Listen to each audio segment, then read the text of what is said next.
you. A warm welcome again. A warm welcome. Thanks for the applause and thanks for your interest in Apple's low-latency Wi-Fi, and in this talk especially about cracking open what makes Apple's low-latency Wi-Fi so fast. Before we begin, let me introduce myself with a few words.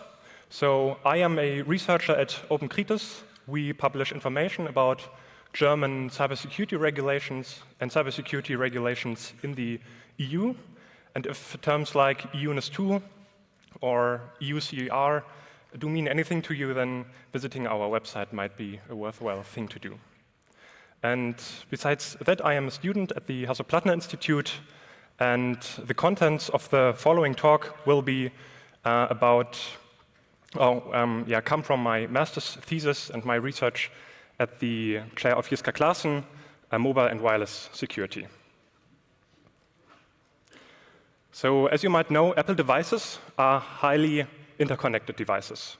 For example, if you own a Mac and an iPad, you can do things like extending your Mac's desktop to your iPad in a wireless manner with Sidecar display, for example.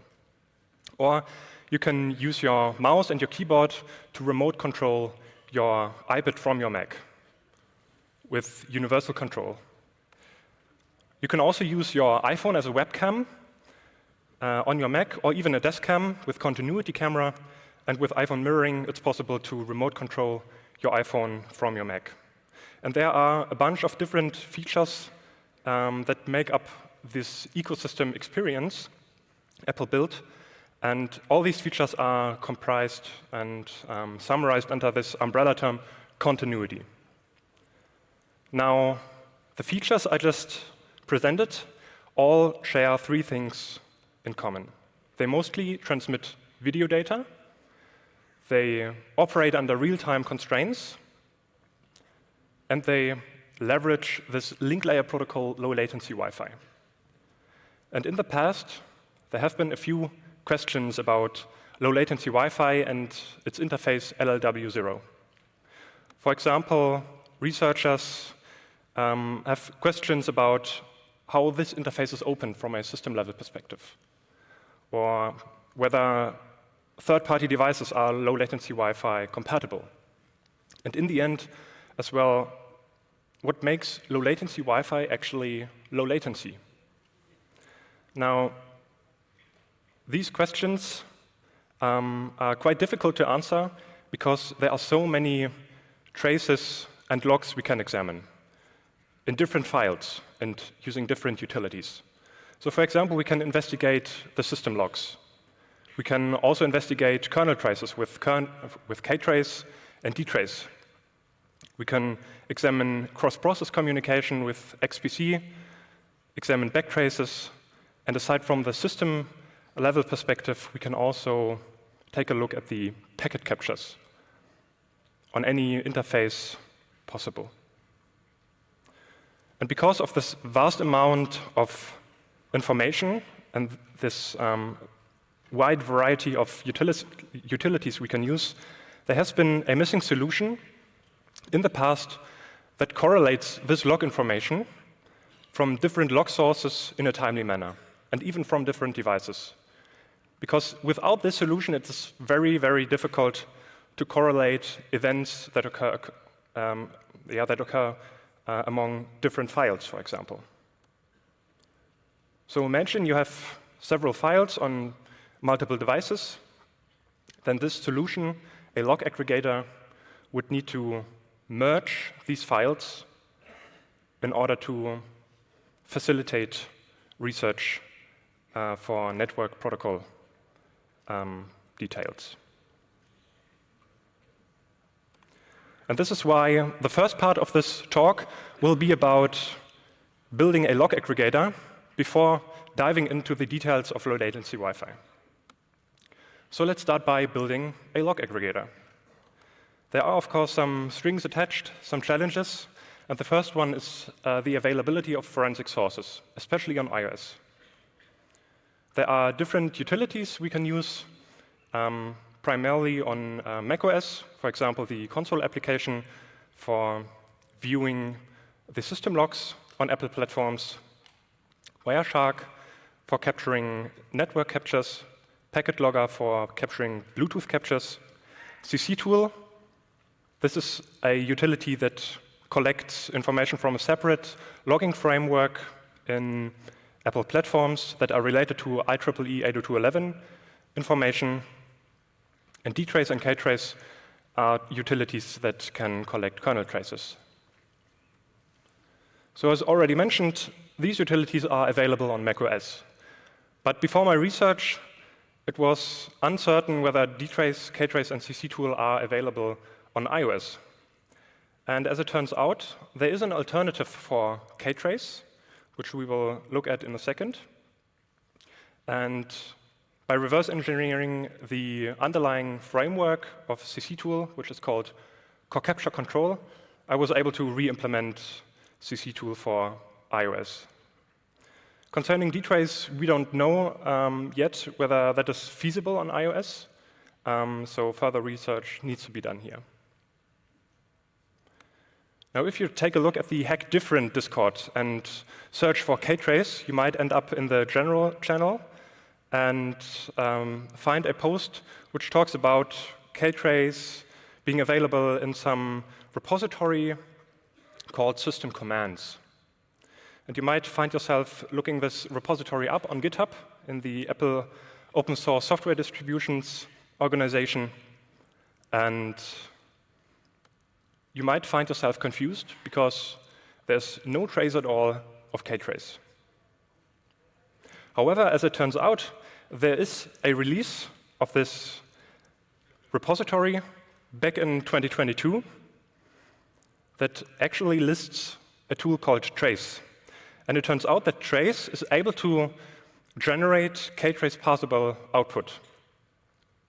And using the right build commands and the correct dependencies, especially header files from the GNU kernel, it's possible to build the trace utility for iOS and therefore bring support for ktrace output to iOS and iPadOS devices. The second challenge is about clock offsets, because when we talk about collecting logs from multiple devices, we also talk about devices where clocks are not perfectly aligned. And this is especially cumbersome and unfortunate when trying to aggregate different log files, because without aligning the clocks, the aggregated log file will end up being misaligned. So the solution here is, of course, to collect the clock offsets and compute them during log collection so that we can account later on during the log aggregation for the clock offsets. And I did that by implementing an NTP client and an NTP server that can communicate wirelessly or even through a simple lightning cable or USB-C cable and using iProxy.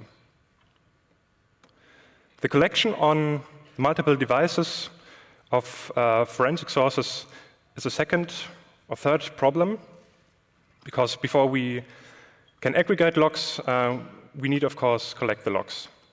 And manually initiating these tools is quite cumbersome, because when you look at this table, there are at least 11 tools we would need to initiate manually.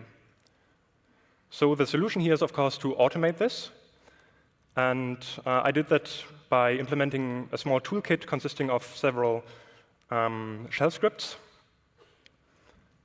This toolkit is invoked from macOS and is essentially just a command line interface where the macOS device can instruct the iPad via an SSH tunnel to initiate, start, and stop certain commands.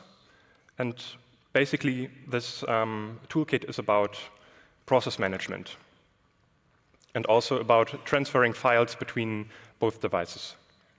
And in the end, there are essentially two scripts running on both devices simultaneously that initiate the tools that collect log sources. So you can connect your iPad or iOS device to your Mac The script then starts the captures, network captures, for example, with T-Shark and TCP dump. Then you can run your network protocol or continuity feature or whatever you like. Afterwards, the script will collect more information, especially log information from the system logs, transfer the files back to the Mac, and then the toolkit will run the log aggregation, which is, of course, a problem on its own because we have to deal with varying file formats. There's JSON data involved with console and ktrace, for example. There are PCAP and G files in the output of cctool and Wireshark, and even custom output with dtrace. So the solution here is to build file-specific parsers.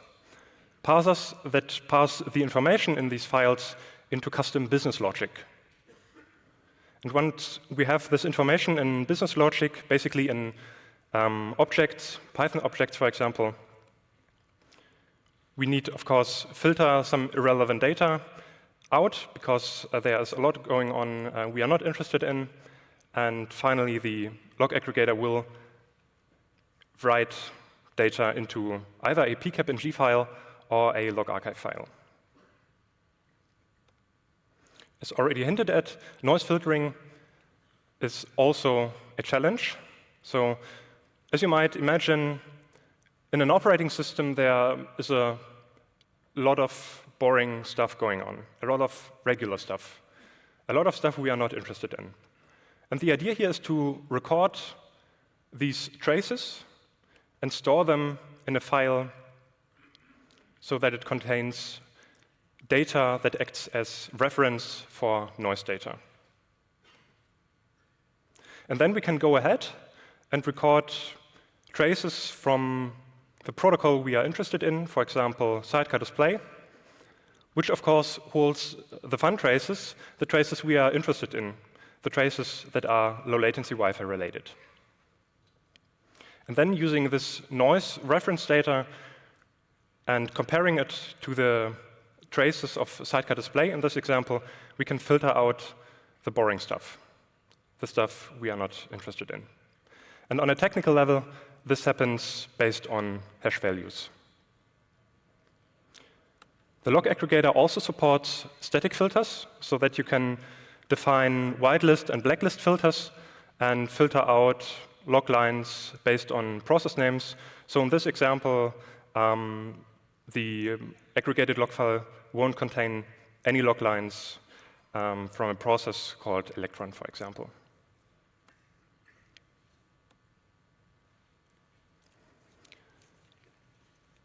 So building a log aggregator in the end involved developing multi-device support. The log aggregator supports multiple input formats and is basically extensible to any tracing utility you can invoke on the command line. It supports log archive and PCAP and G file output, accounts for clock offsets, and also for noise filtering.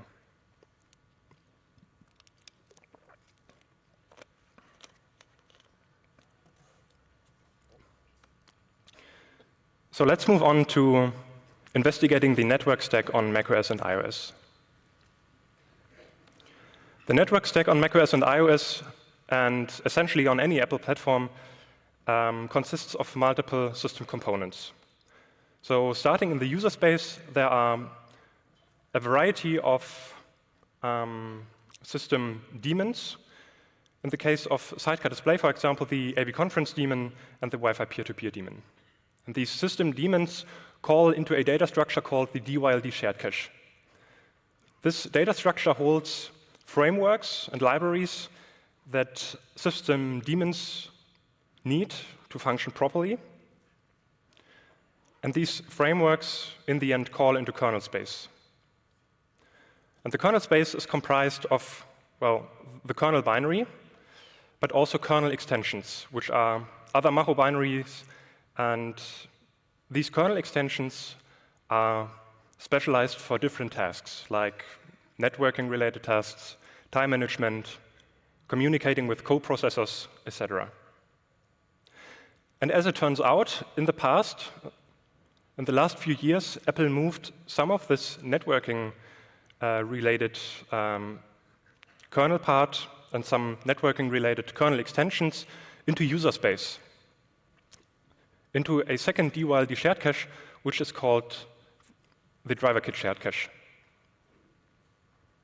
And because this second DWLD shared cache wasn't documented thoroughly before this talk, actually, here's a slide that covers some of these frameworks in more detail. So, for example, the driver Apple Broadcom WLAN is a user space process which re-implements the Apple Broadcom WLAN core kernel extension and manages interfaces, queues, and configures wireless chips. Then another important framework will be the networking driver kit.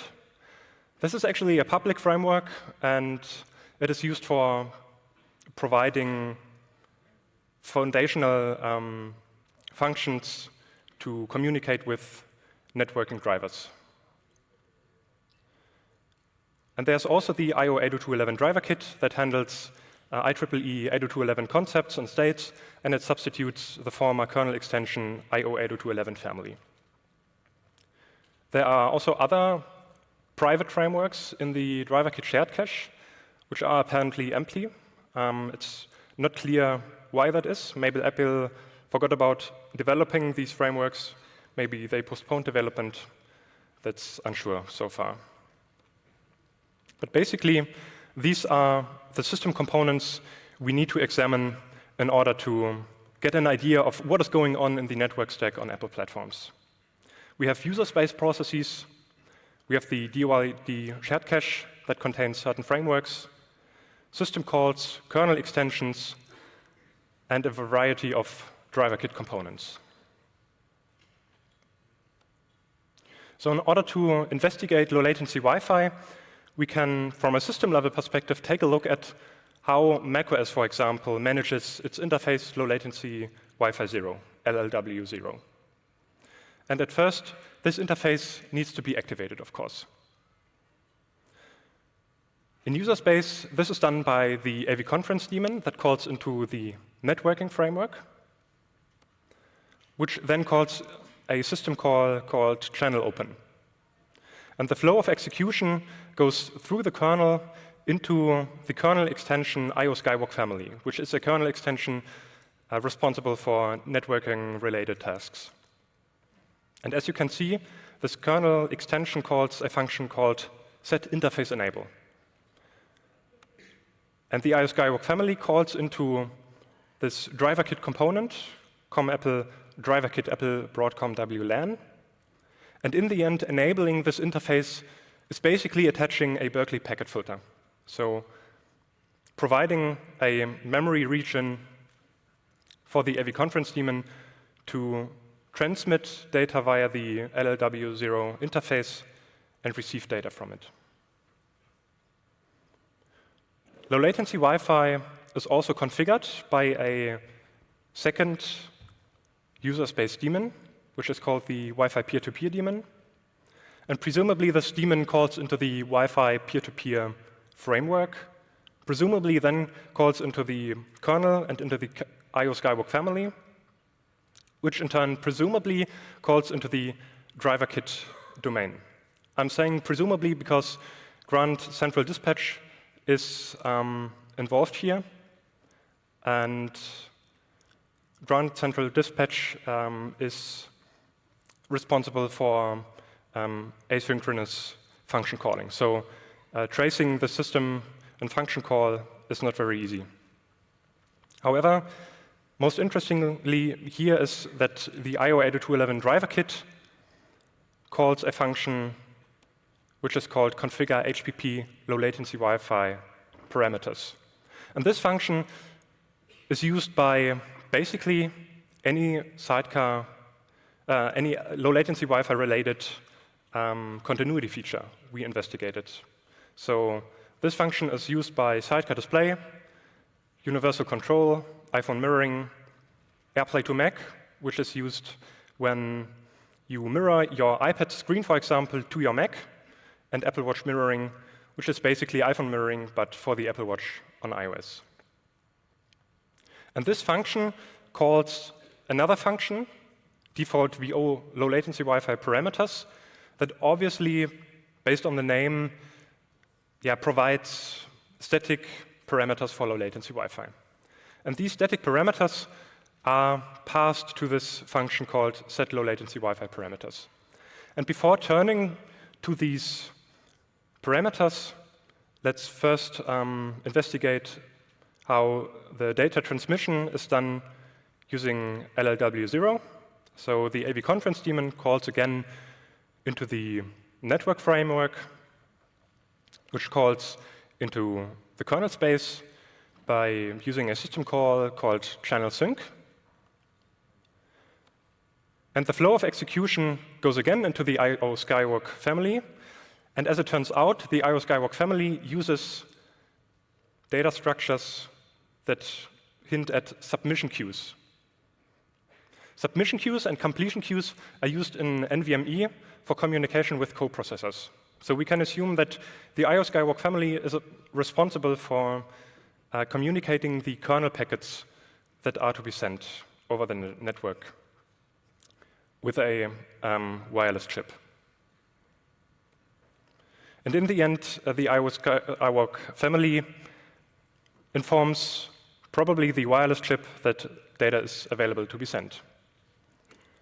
After transmission, the driver kit shared cache and the networking driver kit gets informed that some packets have been transmitted, and the networking driver kit calls into kernel space to inform the kernel about which packets can now be freed from memory.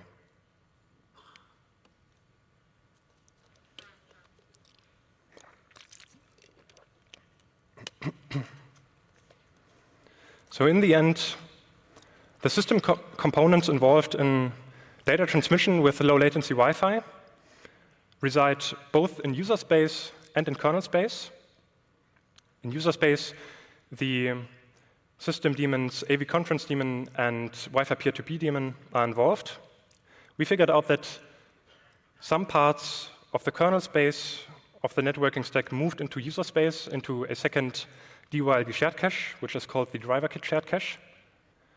And other concepts are at play here. For example, NVMe, Berkeley packet filters, and system calls like channel open and channel sync. So let's continue with investigating the low latency property of LLW. As a quick reminder, when we talk about low latency Wi-Fi, we are talking about the network access layer in the TCP/IP stack, or in the OSI ISO model, about the link layer and the physical layer. On the link layer, therefore, we can look into standards like the IEEE 802.11 standard, and as it turns out, low latency Wi-Fi leverages concepts that are defined in these standards, and in particular in the amendments E, N, and AC. The E amendment defines concepts for quality of service, and the N amendment defines concepts on high throughput. And we are going to cover some of these concepts in order to understand what low latency Wi-Fi is doing in order to achieve low latency.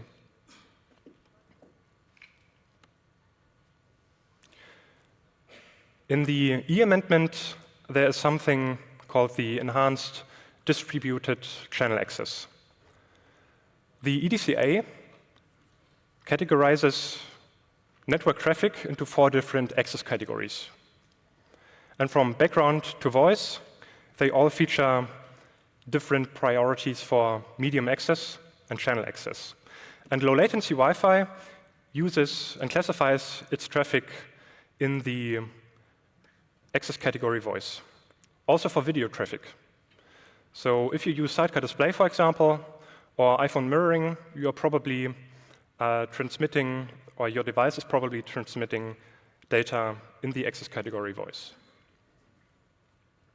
Now, to understand how this arbitration in priority for medium access is achieved, we need to consider how devices access the medium. So suppose the medium has been busy because network devices have been sending data. Then devices with very high priority control frames get to send first, after waiting for a short interframe spacing. However, if no such network devices are available, then devices that have EDCA classified network traffic available in the queues are, well, next to send. And as you can see, there's an arbitration interframe spacing for the access category voice and video that is shorter than the arbitration interframe spacing for network traffic classified as best effort, for example, or background. And to prohibit network devices from transmitting simultaneously, there is a second concept involved here before transmitting data, which is called the random backoff period. So before devices start sending data, they initiate a random backoff counter. And to visualize that, I have this little figure here. So suppose the medium is idle. Multiple devices have data available to be sent. And suppose multiple devices decide simultaneously now to just send data because they don't initiate any random backoff timer. Then this causes some trouble on the medium because in a wireless scenario, sending data is always louder than receiving data. So while sending, you can't hear and detect collisions in a wireless scenario.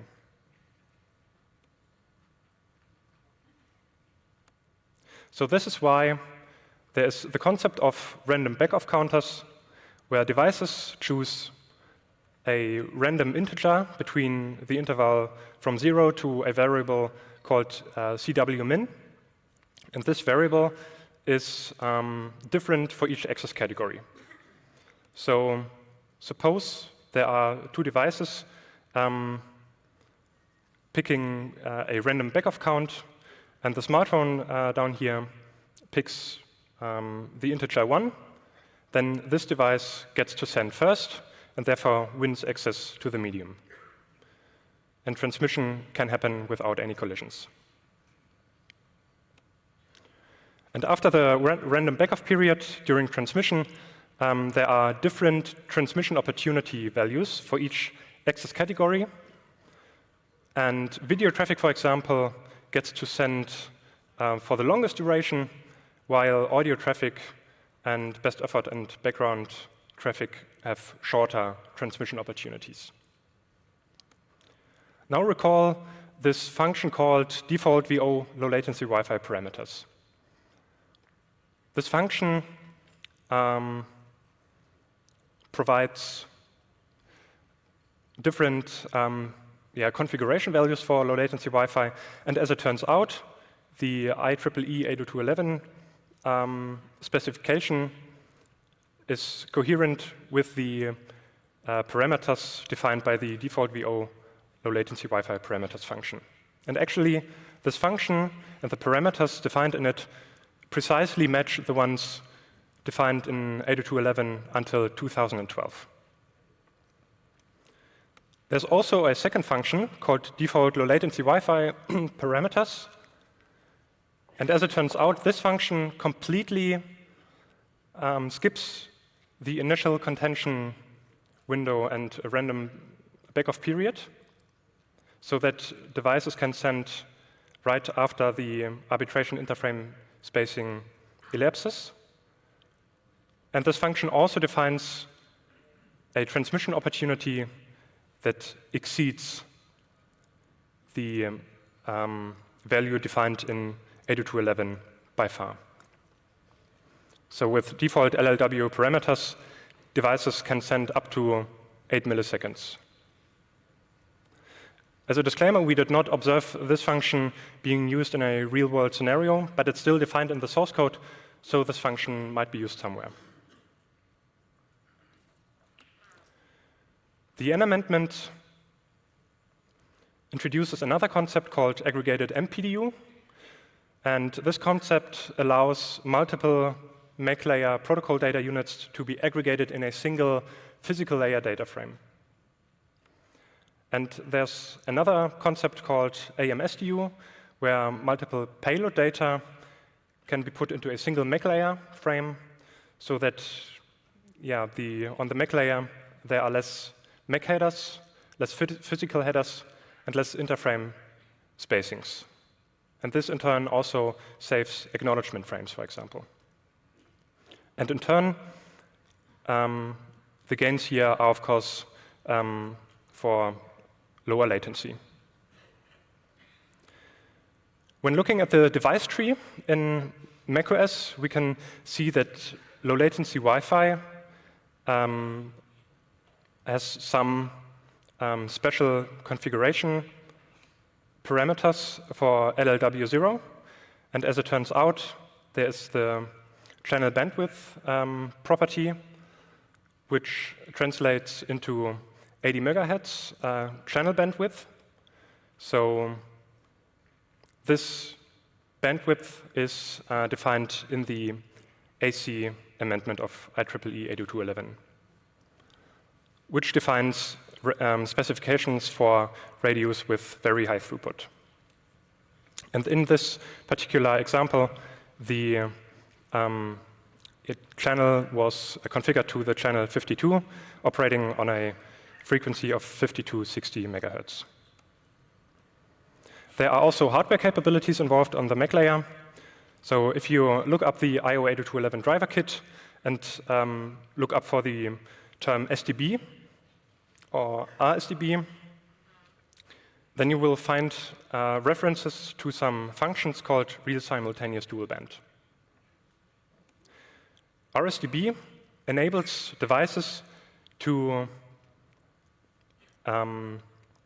establish two separate links on the MAC layer, or on the link layer.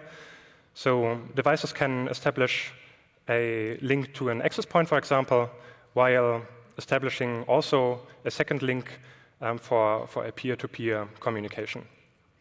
And as it turns out, the kernel cache on a Mac Mini with M4 running macOS Sequoia contains references to Broadcom firmware of Broadcom chips that all feature RSDB. So it is very likely that macOS devices and iOS devices use RSDB for transmission on the link layer. And RSDB is not only a thing for Mac devices and Apple devices, but also for Android devices, for example. So in the end, low-latency Wi-Fi achieves its low-latency characteristic by labeling its traffic in the access category voice with special parameters from different amendments, especially the EDCA parameter set of the E amendment for fast channel access. It introduces, or it leverages concepts like AMSDU and AMPDU and operates on a channel bandwidth of 80 megahertz. And hardware capabilities are also involved with RSDB. So to wrap this up, why actually bother? Why is reverse engineering low-latency Wi-Fi relevant? Well, because this is a matter of interoperability. As we have seen, interoperability should be technically feasible because it is basically an open standard that is being implemented here, and hardware capabilities present in low-latency Wi-Fi are also available, for example, in the Android world.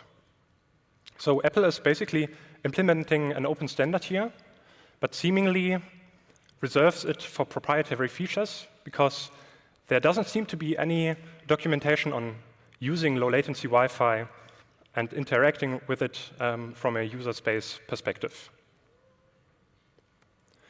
In the past, there have been multiple re-implementations of several features in the Apple ecosystem. So, for example, OpenDrop once re-implemented and open-sourced AirDrop. WatchWitch brought Apple Watch support on Android. OpenHaystack open-sourced the Find My network. And there are a bunch of features that rely on low-latency Wi-Fi, but which have not been reverse engineered yet. And maybe we will see some of these features being re-implemented in the future. Thank you very much.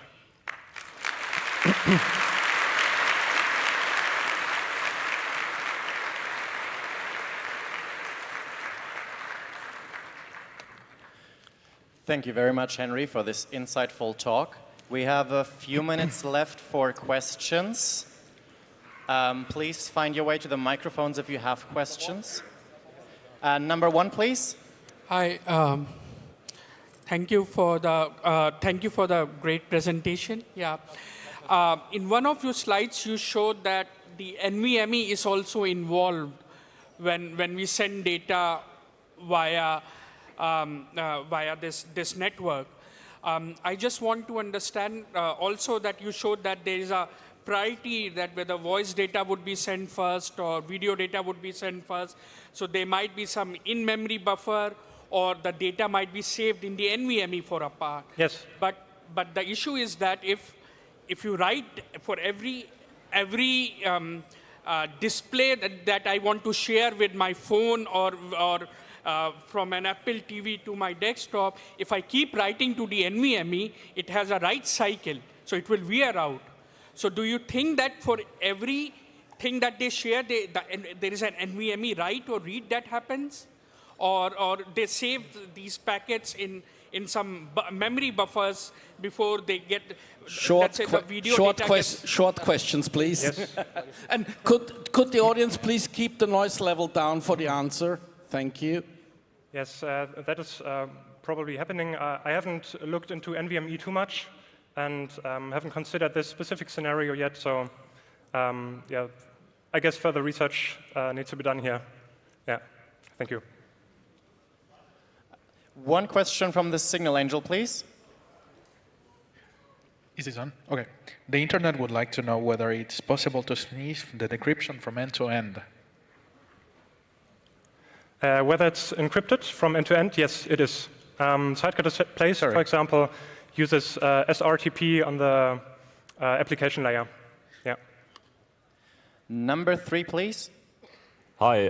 Does it have any control mechanisms like AWDL, which had the synchronization mechanism? Does it have something like that? And did you look at it? Synchronization in what sense? Like time synchronization or? Like AWDL did the channel hopping, but... Yes. So there's a channel sequence, and I guess it's the same as AWDL.